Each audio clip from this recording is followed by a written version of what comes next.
And with the church and stuff, being mad, yeah, I was mad. You know, I cussed God. I hated him. I turned away from him. Mm-hmm. I had sleepless nights at home. I questioned every day for about 3 or 4 years. You know, this will be coming up on my 5th year, so for about 3.5 years or so, I questioned depression, suicide. I went through it all with that. You know, I battled through a lot of it with that. I turned away. I left the church. This episode is brought to you by Zing Media Co. Zing is a social media marketing company that helps small to medium-sized companies and organizations that want to make a positive impact in their communities. If you're in need of social media marketing, then reach out to Zing.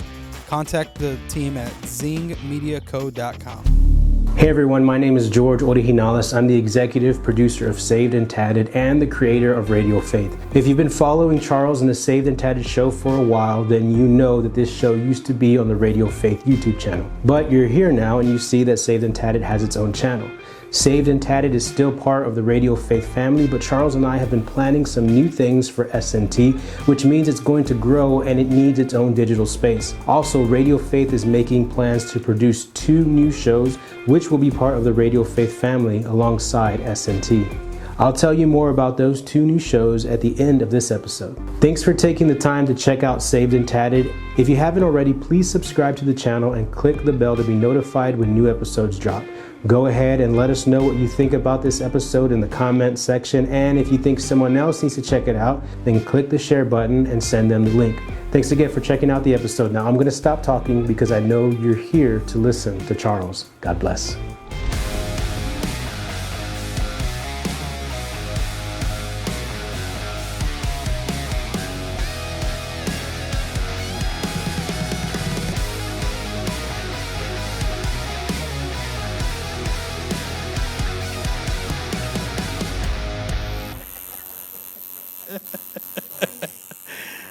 All right. Hey everyone, welcome to the Saved and Tatted podcast. Thank you for joining. I got a good buddy of mine, Daniel, on today, man. It's nice having you. Appreciate you. Man, I can't believe I actually got you on. I can't believe I agreed to come on.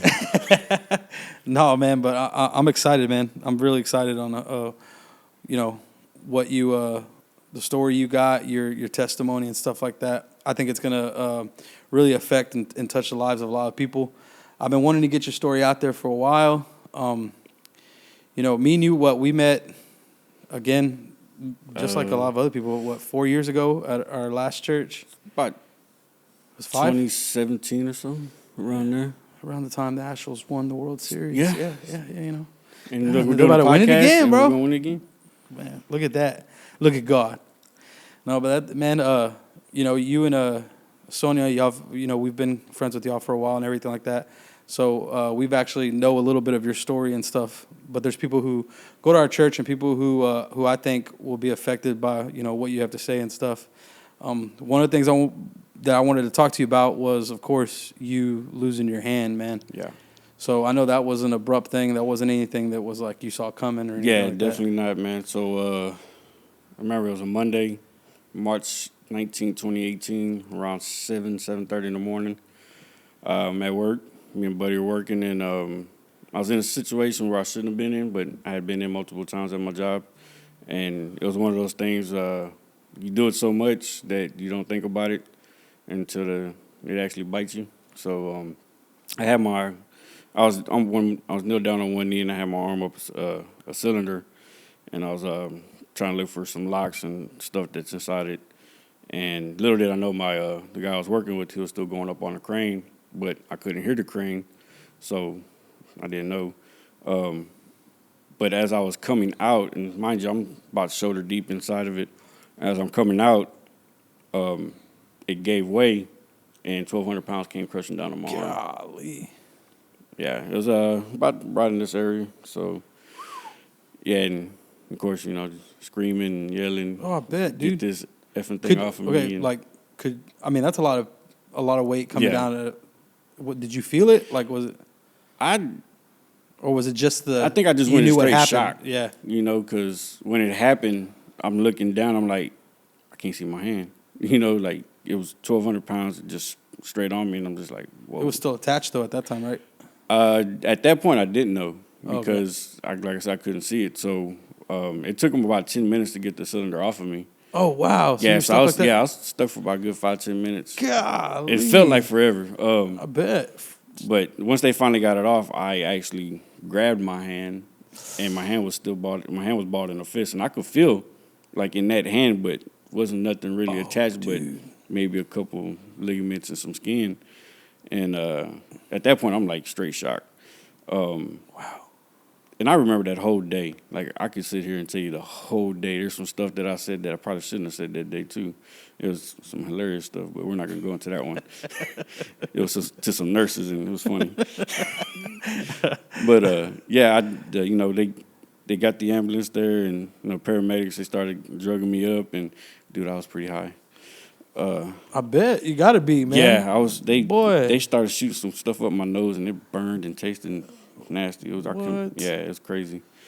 But I was in surgery for 8 hours once they finally got me to the hospital. But the whole crazy part about it was, so I'd never been in an ambulance or rode in a helicopter. Knocked them out both in one day. Oh yeah, look at you. Bucket list, check, Right? check. And so when they took me, originally they took me to one hospital right in Cyprus, and they put me in the room, and doctor comes in, he looks at my hand, he looks around like, we can't do nothing for this guy. And I knew that look. I was like, hey, what's going on, Mm-hmm. So they call Life Flight. Life Flight comes and gets me. Or they're rolling me out. They had to stop and turn back around because something happened with the Life Flight. It was like a check engine light or something came on. Oh wow. So I'm like, really? So now I got to wait for another Life Flight to come, which was like another 10, 15 minutes. So they couldn't move the helicopter. It was already on the pad. So the other helicopter had to land out in the street. So they had to roll me from the emergency room all the way to the street. Like, police had to stop traffic and everything. So from there, we fly downtown to, was it Memorial, I believe? And I was in surgery for 8 hours. And this happened at 7 in the morning, about 7:30 in the morning, like I said. And I was in surgery for 8 hours. I think I got out of surgery probably around 10, 12 that night. Everything combined all the time put together. And, they reattached my hand and everything, and I was in the hospital for 2 weeks. Oh, wait, they were able to reattach yeah, they were able but to then you had to go reattach back it. into surgery again. Well, I had multiple surgeries throughout my time in the hospital because every day they would have to go in and look at it and make sure, is it healing, is the stitches, are they breaking, or, is it getting blood flow? And that was the worst part because, every hour they would have to come in with this machine and poke my hand to see if it was getting blood flow. And, dude, it hurt. And had this one nurse come in and she would do it. And I actually, cussed her out and yelled at her because she was hurting me every time she would do it. And I, told them, I don't want her in here anymore. Get somebody else to do it, which they did. And that person did a good job doing it. And, but it was crazy, going through all that. Because I was in the hospital for 2 weeks. So every day I had surgery.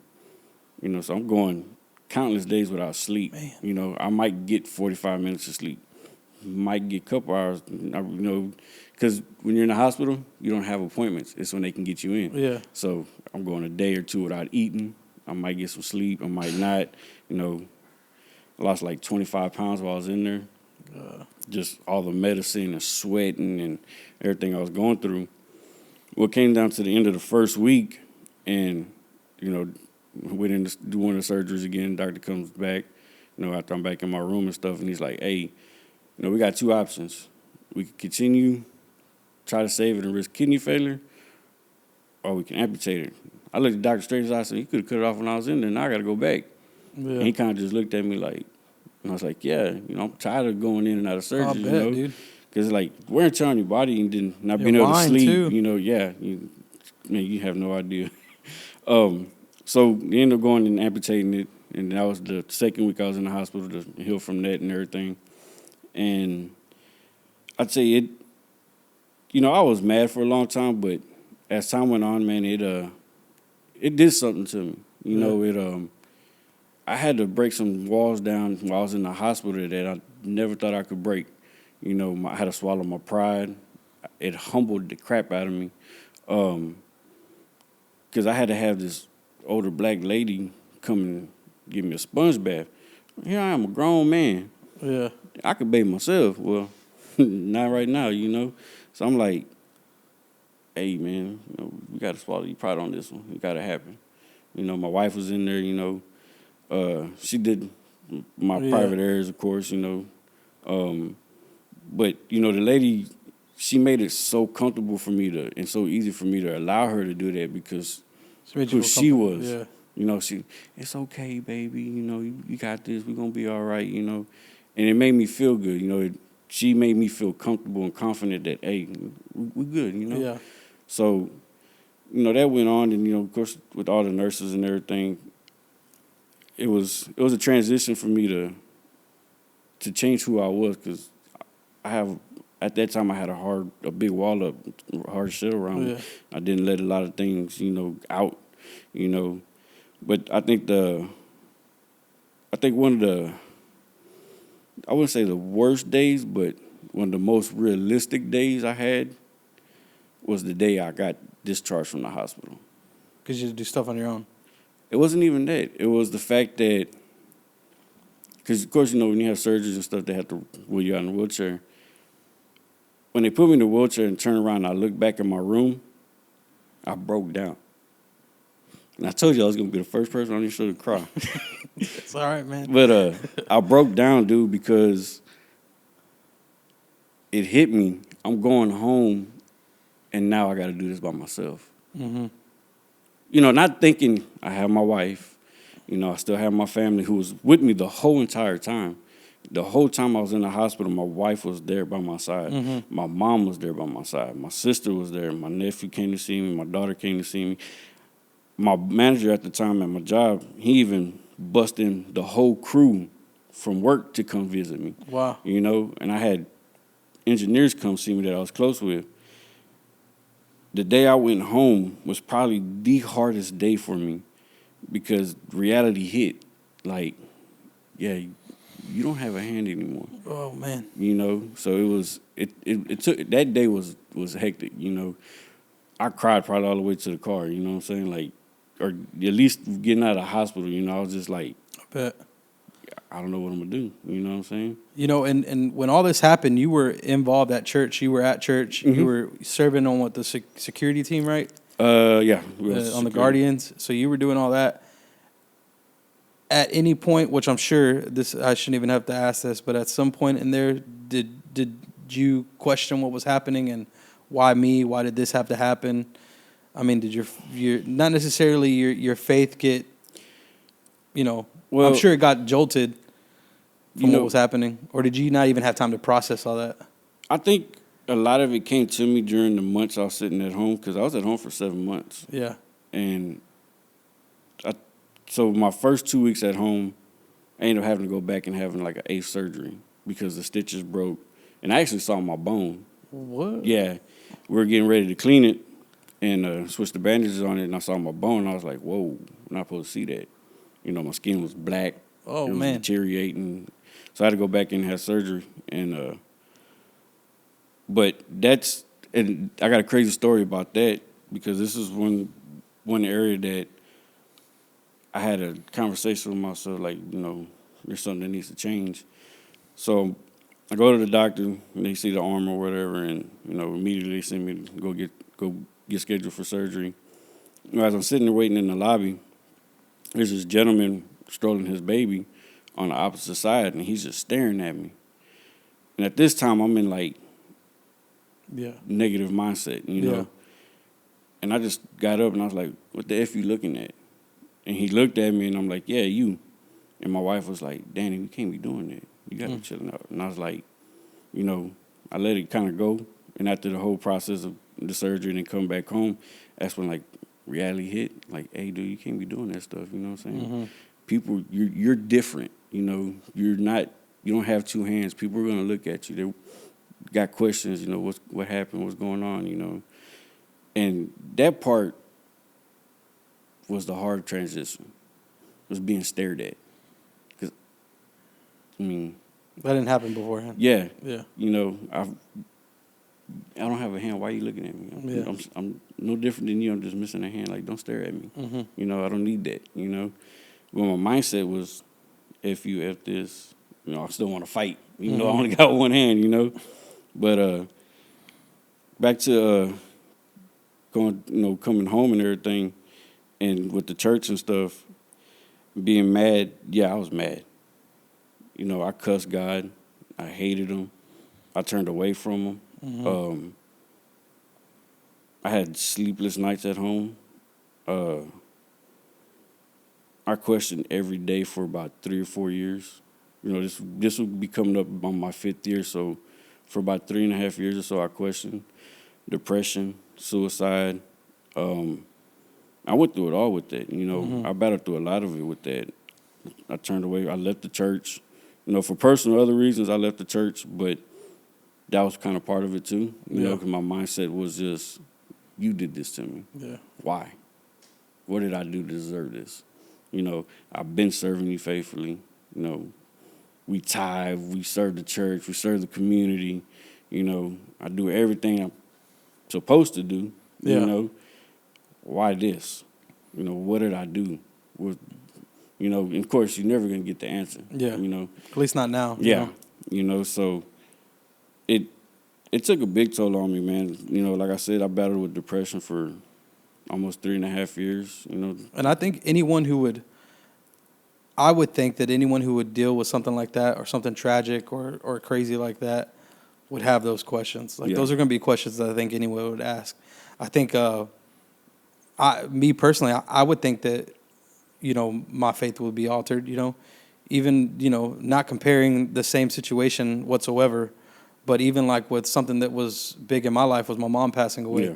And, having cancer and stuff like that and us being in church, having faith, you're like, oh, God's going to cure her and God's going to take care of her and everything like that. And but one of the biggest things that I think as a Christian that some people tend to forget is being a Christian is all about faith. Yeah. And it's all about believing and seeing. And one of the things that we have to come to God about is God's will.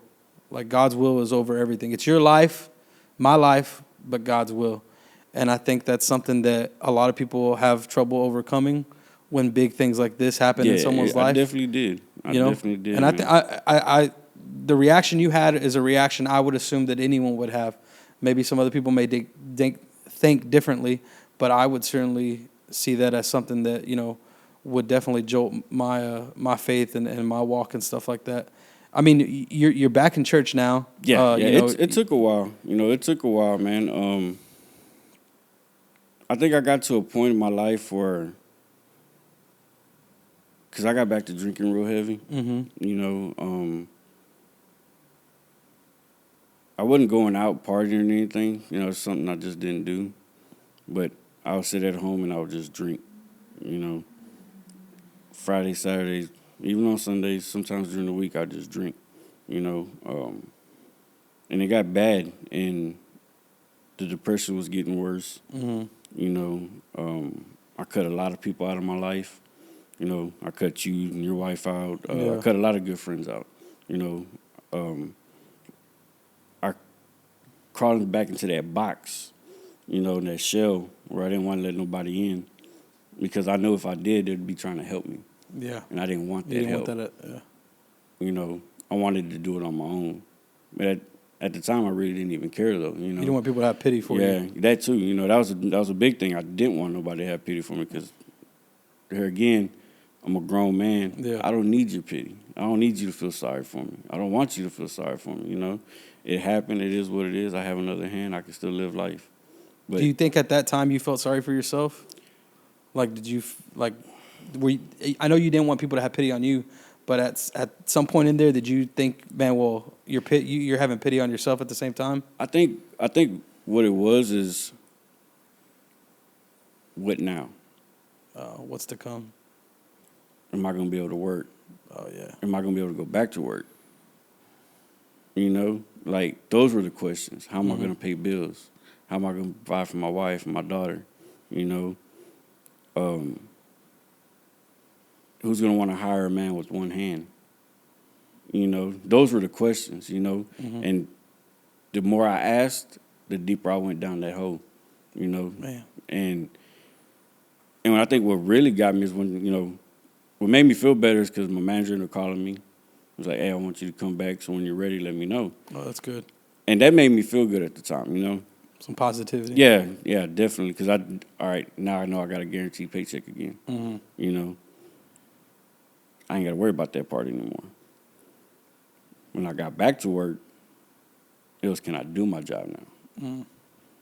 You know, can I do what's asked of me? You were doing a different job. You're doing a different job now than what you were before. Yeah, though, yeah, right? definitely. And I think what made that question arise was the clinic I was going to for my physical therapy in the beginning.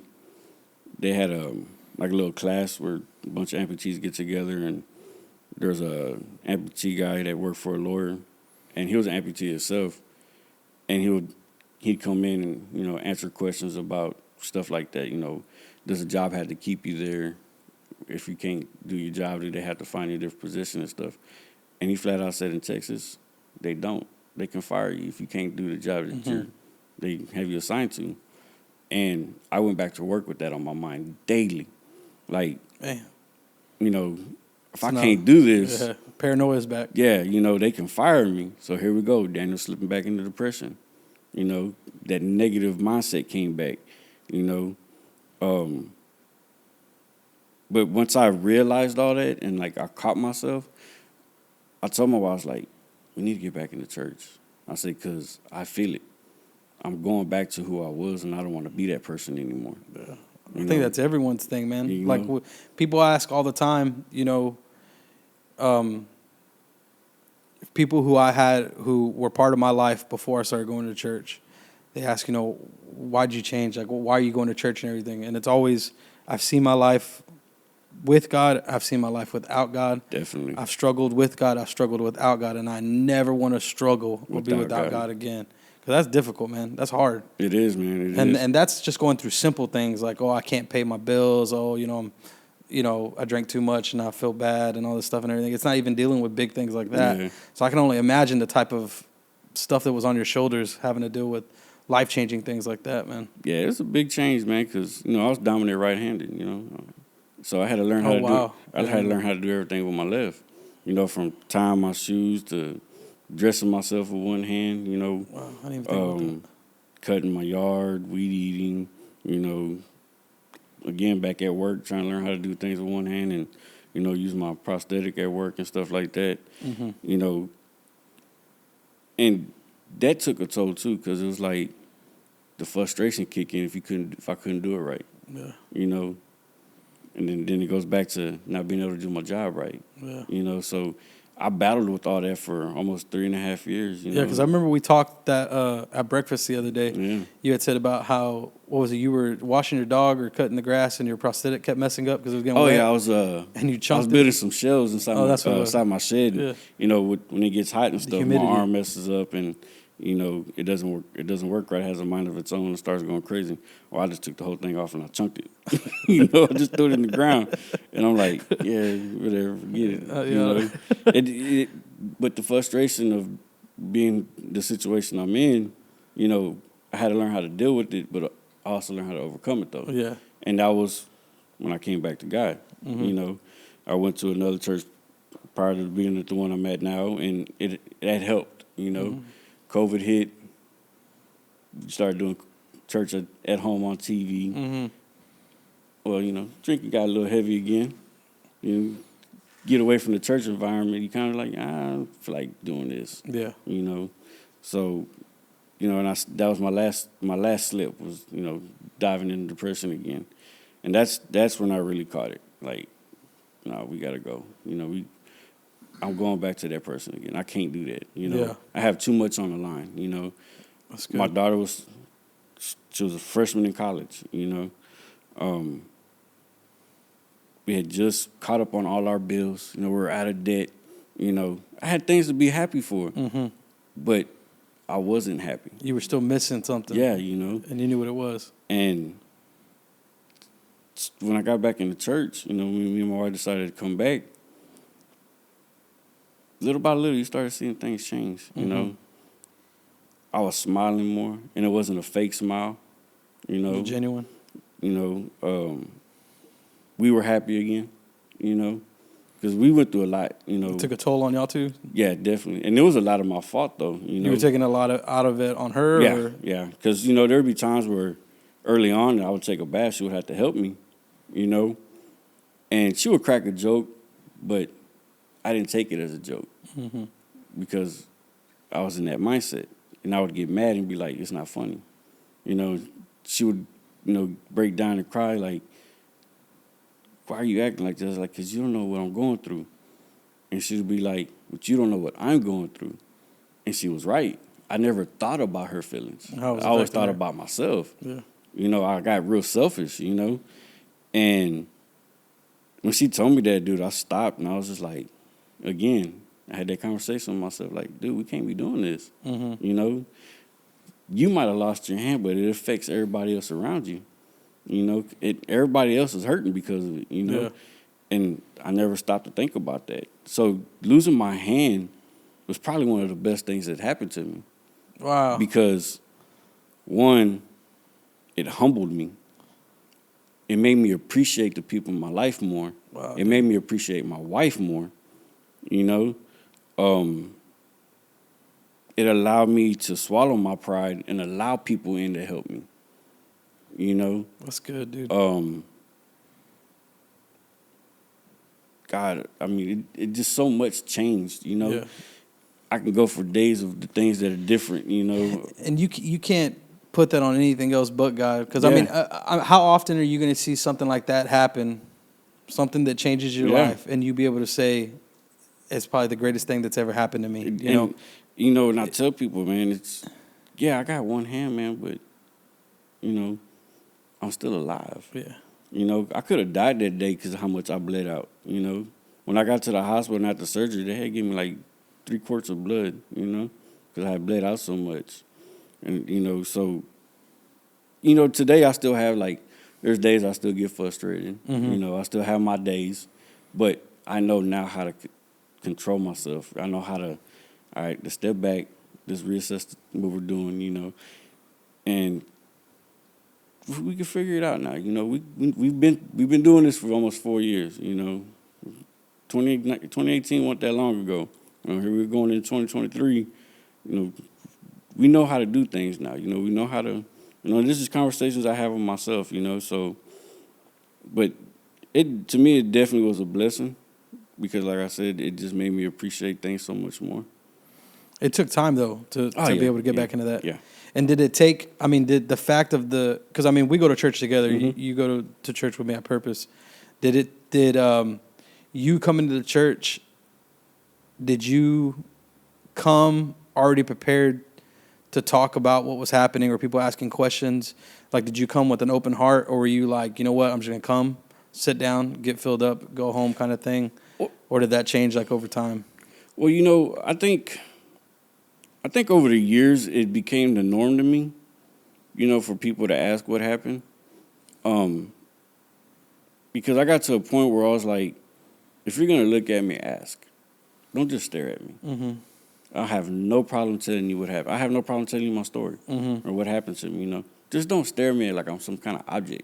Yeah. You know, little kids do it all the time, but Axel, you know, they're kids. They don't know no man. better, you know. And I play with them, and I wave at them, you know. Give them Axel thinks it's the funniest you know, thing in the world fist now. bumps and stuff, you know. And it's cool to me. Yeah. But when a grown person who knows better does it, I'm like, just ask, dude. Yeah. You know, I have no problem. I'm not going to snap at you, you know, because I'm not that person anymore, you know. Early on, yeah, I probably cussed you out and want to fight you. Ain't none of your business. Yeah, you know, but now it's like, no, dude, I got a story to tell. Let me tell it. Yeah. You know, ask me the question, you know, and that's the main reason why we're here today, you know, is because I wanted to get it out. I want people to know, like, just because you went through something tragic in your life doesn't mean that's the end of your life. Oh, that's good. You know, look at me, you know, still got my beautiful family, just got a new addition to the family, you know, I'm still at work. I'm still able to do the things that I love and want to do, you know. I'm happy. I'm still alive, you know. And I think that's the best part about it, you know. So that's good, man. It was a big learning lesson for me, because had it not happened, would I have ever swallowed my pride? Would I ever been humbled? Would I ever appreciated my wife and my family the way I do after it happened? You know? You felt you had to take this route to get to where it was that God needed you. those are the questions I asked that I see answered now. That's good, man. You know? Was there anything in particular that helped you get through everything? Like anything, reading anything from the Bible or anything anyone told you that kind of like was like that sturdy rock that you always came back to whenever things got a little bit too rough? I wouldn't say anything that really helped me, but you go to Matthew 14 where he talks of they're on the lake, the disciples on the lake, and it was Paul. And Jesus walked on water, and he got Paul to walk on the water with him. He got distracted. Came. This was my distraction. Like that's what took me away from God. Got me off my eyes off of God. Oh, that's good. But when God told him to trust him, grabbed his hand, pulled him back out, and got him back in the boat. I feel like that's what happened. I woke up, hey, we can't do this anymore. You got to get back in the church. That's good, God man. put me back in the boat, you know what I'm saying? And now we come to church, we don't serve yet, like I said, we just got the new addition, so we don't want to take any time away from him, you know what I'm saying? So, but, eventually down the road, we do plan on it, but when the time is right, you know what I'm saying? So I do want to talk on that, man. So first off, congratulations. Appreciate you. You got a baby boy. Yeah. Man, and a beautiful baby boy. That's one cute kid. That was something that was unexpected. Dude, yeah. So we go from God taketh. And God giveth. And God giveth now. And so now you got a baby boy. What, you said your daughter was already, when he came, My daughter was 20. She just turned 21 in September. Man, and now a newborn. And got doing it all over again. All over again, bro. We thought we won the lottery. We got the kid out the house. We walking around, we at the house by ourselves. Do God what we want. said, not yet. Hold not up. today. I got more. Do you think that a lot of that prepared you for him? I never thought about it like that, but yeah. That you say it, yeah. Because I had to learn to control certain aspects of my life and my character, And even now, with, having my son around it, I'm still learning, to control my anger and stuff, You don't know how hard it is to change a baby's diaper with one hand. Bro, I know how hard it is with two hands. I couldn't imagine doing it with one. Yeah, try with one hand and come talk to me. Yeah. And, you get frustrated because I bet, man. They get to kicking the legs and squirming and crying and screaming. And, you're trying to do the diaper with one hand and snap the onesie back together. And from me sitting from the outside looking in, man, and from hearing what, your testimony so far and everything, I feel a lot of that was God prepping you for something. I talked about this in another episode with Damien, I think, where I don't know if you've seen that meme on Facebook before, where it's God holding or Jesus holding a giant teddy bear behind his back, and there's a little girl and she's crying because he's asking for that little teddy bear.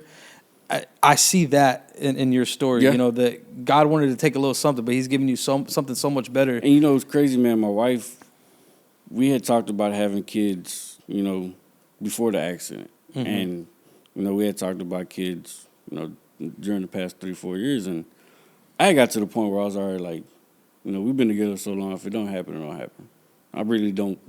I didn't want kids. I didn't want to go through all that again. Well, it wasn't, I didn't want to go through it. This world's so corruptive and evil. It's like, why do I want to bring a life into it? That was just my mindset, and it happened so crazy because we had just got off of COVID in October of last year. And we're first week going back to work. My wife was late, and little did I know she was taking the test. It was a Friday morning out of all days. She picks a Friday, get ready for work, and she comes out of the restroom. She's crying, and I'm like, you already knew? You get that, you had, men, we had that feeling, we know. Yeah. And she pulls it out, she's like, we're pregnant. I'm like, no. No. No, we're not. No, we're not. You better go back in there and let it marinate a little bit longer. I'm like, nah, man, we're not. And I was mad. Initially, I was mad. I'm not going to lie, I was mad. Yeah. And I was mad up till about lunchtime that day. And I sat and I was thinking, I was like, you know what? This is going to be cool. Yeah. He's a cute kid, man. It's something my wife had been praying for years. That's good. My wife's faith is 10 times stronger than mine. that woman got a heart of gold. She's something special. She's what keeps me going. I don't think I'd be in church without her or my daughter. But yeah, she prayed for it for years, man. And I tell you what, the day we was in the living room and I saw my son being born was one of the most beautiful things in the world to me. I don't think I ever witnessed anything more beautiful than that. Yeah. And now, man, he's 4.5 months, crazy as can be. He just figured out his feet. Oh yeah. Yeah, he's Grabbing playing with his all those toes things, and the whole everything. You know, and everybody loves him. You know, Yeah. he's my everything, dude. As That's much good, as I man. told myself I never wanted kids, he makes me eat those words every day. I bet. Man, I remember in Iron Man, and this is before your accident. Yeah. In Iron Man, we had talked, and I think it was maybe one of the first few Iron Man small groups that we had. You had talked about how you were dealing with your anger. You were dealing on how to speak to your daughter, because at that time she was at an age where she was testing you and stuff like Oh, that. she be testing my gangster boy. And you were just, I specifically remember this conversation where you were just like, you know, this is one reason why I would never, ever have kids again, is having to deal with this stuff again. Yeah. And you were just like, you know, I don't see how people do it. Like, that's it. I'm done. Like, and y'all were going through some stuff at that time and everything. And now I see you now, dude. And it's just like, I talked to Marissa about this the first week that y'all brought the baby back after y'all had already been at home for a while and y'all came back. I told her, I was like, man, they look like completely different people now. Like, I feel it, dude. Like the joy that's on y'all's face, and I know it sounds cliche and everything like that, but it's the truth, man. It's legit the truth. The way you respond, the way you act, the way Sonia walks around and everything like that. Like, I could see the joy in y'all and everything. Completely happy for y'all, man. Completely Appreciate happy you. for Yeah, y'all. you know, it's crazy because me and my brother just had this conversation Sunday, and I'm trying to say, man, it's crazy. It's so crazy how a baby can change you. You know, because my daughter, I raised her since she was 3, so I never got to go through the infant stage and all that with her, you know. And to go through it with my son, it's like, dude, you have those days where it's just like, "Ugh," but then you have those days where it's just, Oh yeah, man. you know, and it's more happy than it is frustrating. Yep. You know, and changing his diaper is one of the most frustrating things to me. You know, especially with one hand, because it's like, dude, stop moving. Yeah. I can't grab both the legs or grab this part of the diaper, you know, one hand and stuff. Like, I'm not talking like, hey, you know, your daddy only got one hand, man. Behave, calm down. Picking on you already? You know, and I caught myself one day, man. I just got home from picking them up from my mom's, and I come home and I change them, get ready to feed them, and I'm changing them, and he's throwing a fit because he's hungry, of course. He just woke up from his nap, and like I'm getting mad, and I feel it, and I'm just like, this is your son. This isn't somebody else. This is your son. Mm-hmm. Take a deep breath, step back, and let's put the diaper on. I catch myself now, you know what I mean? Like, and even good. like, you know, he's changed me so much because like, even I got bad road rage, and somebody can cut me off now, and I'm just like, Dominic's waiting on you. Yeah. You gotta go pick up your boy. That's good, You know, man. He needs you. God has a way of changing got a our sense lives. Yeah, for sure. Man got a sense of humor. You know, and that's the thing, though, is, to me, like I said before, that's one of the biggest things that Christians sometimes forget in their walk, is that God's will is above all. Oh, yeah. And it took me a while to understand that, losing both my parents, to cancer and stuff like that. That was something that I had to battle, and something that I dealt with. I mean, that's one of the tattoos I have on my knuckles, God's will. And to me, it just helps me remind that this is my life, but I'm not in control, Yeah. Anything can happen at any point in time, and I can not do anything, or I shouldn't do anything besides take the time to understand that all glory is still to God, and that's difficult when being able to see or being able to go through something like that and be able to say God is good still at the end of the day, bro. That just goes to show you how much how strong your relationship is and how far your faith goes, man. Yeah, I done came a long way from when I originally lost my hand, you know. Because, like, again, I said in the very beginning, I hated God. Yeah. And I never wanted to come back to church, But after going through the stuff that I went through, the depression, the suicidal thoughts, and feeling miserable and not being happy and not being who I was when I was in church and had two hands, I missed that. You know, and I never thought I would. You know, I missed that, and that's what led me to go back to church. Was like, you know, like we're the leaders of our household. If we're not doing the right thing, then that's the whole house that suffers. You know what I'm saying? And you know, I had this conversation with Joe whenever he was on one of the episodes where we talked about that same thing about, as a Christian, when you're saved and you create that relationship with God, you can't lose that feeling again. Like when you remove that, there's that empty space, and you could try to fill it up all day long with other things, but deep down you know what it is that's missing, and your body will earn for it and keep earning for it. And I think that's what it was, man, because like I said, once we got back into church, you know, and we started going back full time, just so much changed, you know. Never did we think we'd have a baby this far, you know. Me and my wife been together since 2004.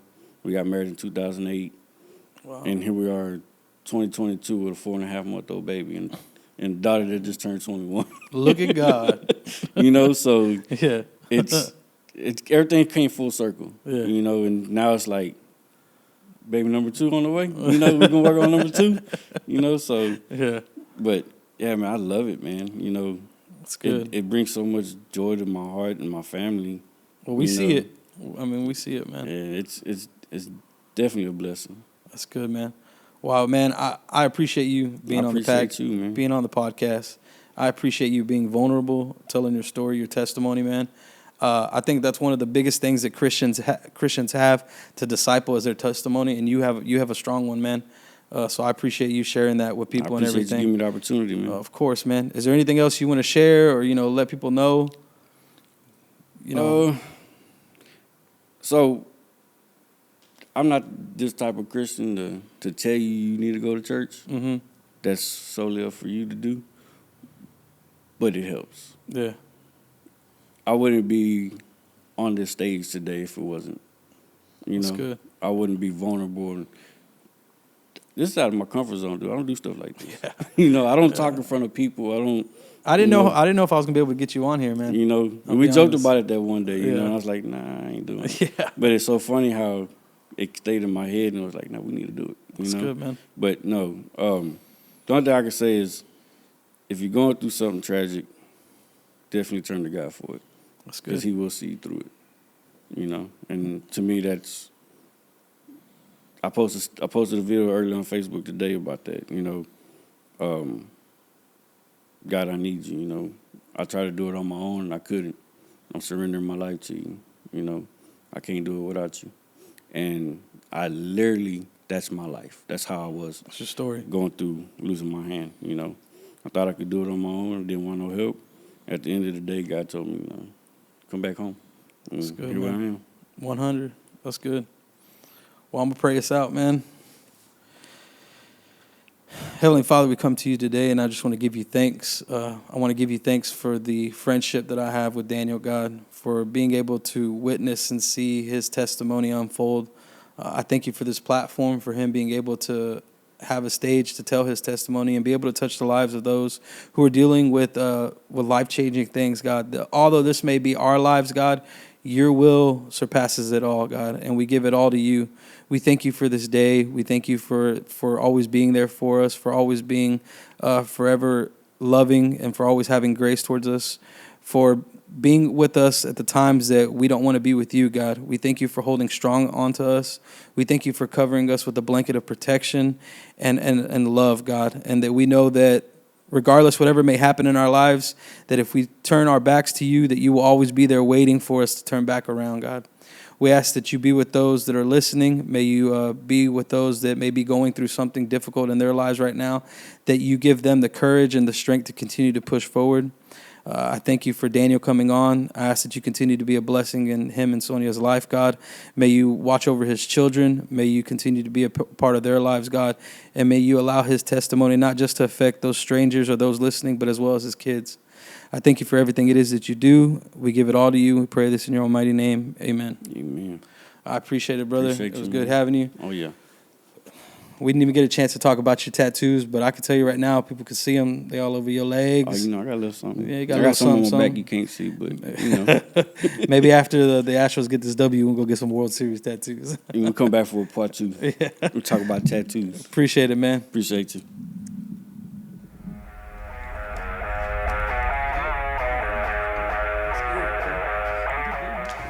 Hey, it's George again. At the beginning of this episode, I mentioned that Radio Faith is working towards launching 2 new shows this year. Radio Faith is a company that produces Christ-centered content that makes an impact at the intersection of the church and culture. Saved and Tatted moves that mission forward through the raw conversations that Charles has with his guests. These 2 new shows we're working on will provide the same type of space for these type of raw conversations, but in a more nuanced way. The first show will be about sports and the second will be about music. Both sports and music are a large part of cultures around the world. We want to provide digital content that engages these areas of interest and connects both sports fans and music fans to God. To stay up to date on when these shows will be released, subscribe to Saved and Tatted and then jump over to the Radio Faith YouTube channel and subscribe there as well. Thanks again for supporting us along the way. I hope you have a great day. God bless.